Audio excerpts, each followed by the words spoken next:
And so, you know, in giving certainly the benefit of the doubt to one's own testimony, and Darby was certainly not known to be a liar.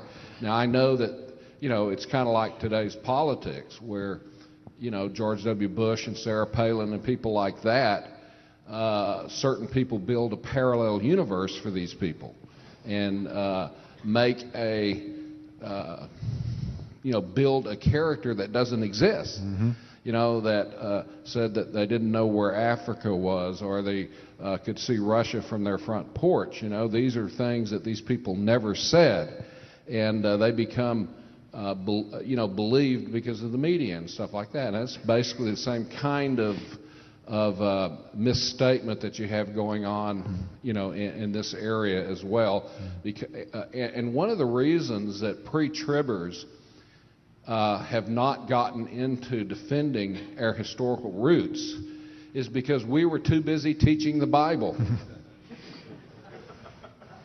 The pre-trib rapture movement is a Bible study movement.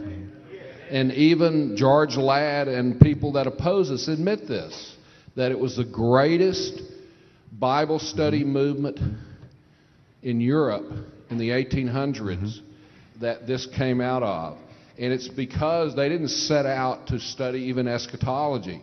They just started studying the Bible inductively and the whole Bible, and out of it came dispensationalism because they had to put it all together, and out came pre-tribulationism and these other things.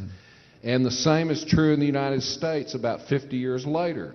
The post-Civil War Bible study movement that began as evidenced through the Niagara conferences and these other conferences, which produced Bible colleges and seminaries like Dallas Theological Seminary, were Bible study movements. And because we taught the whole Bible verse by verse, we had to deal with eschatology, which is about, you know, almost 30% of the Bible. And so it's out of that framework that our overall movement came. And now we're seeing in the postmodern context a move away from Bible study. In other words, away from inductive Bible study to hot flash big ideas that they want to impose on the text. And in other words, that's called idealism, and that's what you always get when you move away from an inductive approach to the Bible. Is you get, I like to call them hot flash big ideas. In other words, our idealism that comes, and so many ideas are reactions to what your parents taught, and your parents, you know, got saved through reading the late great Planet Earth and all that stuff, and so we're not going to believe like mom and dad. And you know, there's some of that going on, you know, just a reaction to what mom and dad believed, or you know, the older generation, because they're going to do something new and all this kind of stuff. And if you're going to get too new, you're going to end up in apostasy. Any other questions or comments? Okay.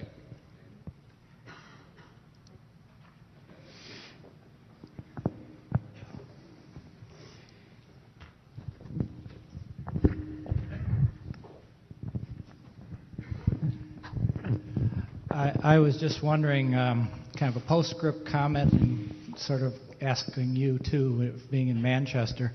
My observations in Britain is that among the brethren, Plymouth Brethren today, as we call them Plymouth Brethren, it's about 50% that still hold to Darbyism.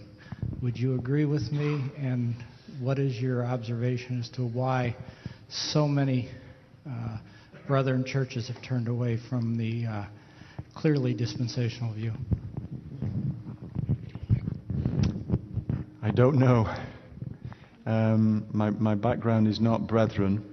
I've been invited this year to several brethren conferences, and they've been very much proclaiming the dispensationalist message, the pre-trib rapture in particular. I think, just to give a more broad and general answer, the church in Britain is in great decline. It's not just the brethren. be it the Pentecostals or the Baptists or whoever, we are in a desperate, desperate state. And those who hold a pre-trib position are in an increasingly small minority. We are a small church, but we are quite unique. There are not many churches where everybody believes in the pre-trib rapture of the church, of the bride of Christ. And so we get tremendous opposition. As small and as insignificant as we are, we get tremendous opposition. The majority view within the pro-Israel, if you like, camp is post-tribulationism. That we are the ones who are going to bring Israel through. We're going to stand against Antichrist. We've got to persevere, and only those who persevere to the end will be saved.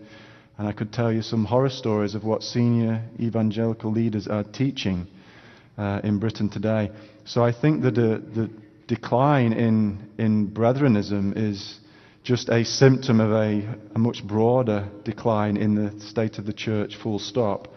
But we're praying. We feel that maybe the Lord is beginning to stir and provoke, again, getting the brethren to think back to their roots, where they came from, what it was that the Lord commissioned them to do back in the early 19th century in particular.